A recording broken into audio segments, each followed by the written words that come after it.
এক শ্রেণীর মানুষ চিরকাল জাহান্নামে থাকবে, তাদেরকে বানানো হয়েছে জাহান্নামে পাঠানোর জন্য। কোনো ব্যক্তির মধ্যে তিনটি লক্ষণ দেখলেই বুঝতে হবে এই ব্যক্তি জাহান্নামী। আল্লাহ তাআলা তাদের সৃষ্টি করেছে চিরস্থায়ী জাহান্নামের জন্য। তারা যতই আমল করুক না কেন তারা জাহান্নামে যাবেই। সেই কপাল পোড়া দুর্ভাগা মানুষদের তিনটি লক্ষণ থাকে। আল্লাহ আপনি আমাদের সকলকে জাহান্নামের আযাব থেকে বাঁচার তৌফিক দান করুন, আমিন। প্রিয় দর্শক, এই তিনটি লক্ষণ আপনার ভেতরে আছে কিনা অবশ্যই জেনে যাবেন, কারণ আমরা প্রত্যেকেই মুসলিম জাতি আল্লাহর আযাবকে ভয় করি, আল্লাহর জান্নাত জাহান্নামকে বিশ্বাস করে। আল্লাহ বলেছেন, তোমরা পাপ করে আমার কাছে তওবা করে আবার ফিরে আসো, আমি তোমাদের ক্ষমা করে দিব, আমি রহিম, আমি রহমান। কিন্তু এক শ্রেণীর মানুষ আছে যারা তওবা করলেও আল্লাহ তাদের তওবা কবুল করবেন না এবং আল্লাহ তাদেরকে ক্ষমা করবেন না। আল্লাহ তাদের জাহান্নামে পাঠানোর জন্যই সৃষ্টি করেছেন এবং দুনিয়ায় পাঠিয়েছেন। সেই শ্রেণীর ব্যক্তিরা কারা, চলুন আজকের ভিডিওতে আপনাদেরকে জানিয়ে দিব। ভিডিওটি সম্পূর্ণ দেখবেন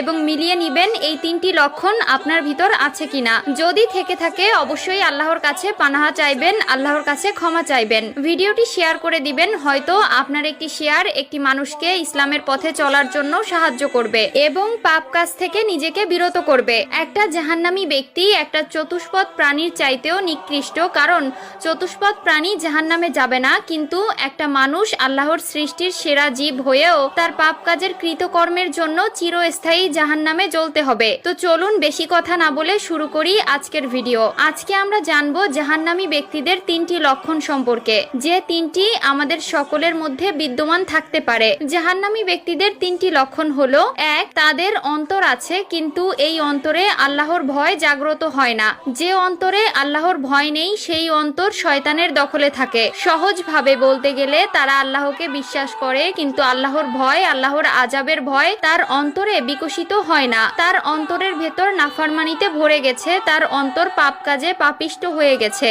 সে সবকিছুই দেখে, সবকিছুই বোঝে, কিন্তু আল্লাহর ভয় তার অন্তরকে নরম করতে পারে না। দুই নম্বর লক্ষণ হলো, তারা সবকিছু দেখে এবং শুনে এবং বুঝে কিন্তু মানতে পারে না। উদাহরণস্বরূপ, তারা চোখ দিয়ে কোরআন দেখতে পায় কিন্তু অনুধাবন করে না। তারা কান দিয়ে আজান শুনে কিন্তু অনুধাবন করে না। তারা হাদিস সুন্নাহর কথা শোনে, আল্লাহর আদেশ ও নিষেধের কথা শোনে এবং কোন কাজের কি পরিণতি হবে সবকিছু তারা শোনে, কিন্তু তারপরেও তার মধ্যে কোনো